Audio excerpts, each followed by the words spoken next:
Apa yang dimaksudkan dengan pecah geran? Assalamualaikum.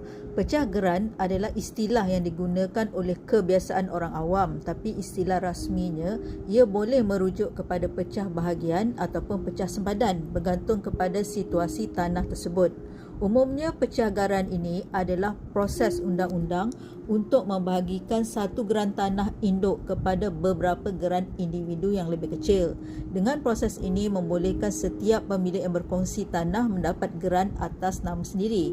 Selain itu, pecah geran juga dikenali sebagai pecah lot yang digunakan oleh orang awam. Semua istilah ini bertujuan untuk mendapatkan hak milik berasingan supaya urusan tanah menjadi lebih mudah seperti urusan jual beli, pusaka dan sebagainya. Contoh, dalam proses pecah bahagian, sebidang tanah milik beberapa orang penama iaitu dalam geran kongsi dipisahkan kepada bahagian berasingan mengikut pegangan masing-masing. Hasilnya, setiap penama akan mendapat geran individu atas nama sendiri.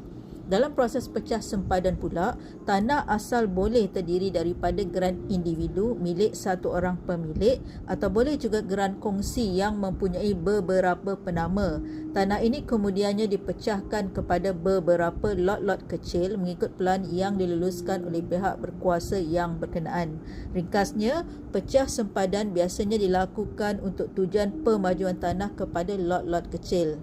Diharap perkongsian ini dapat membantu anda memahami istilah-istilah yang biasa digunakan dalam urusan tanah.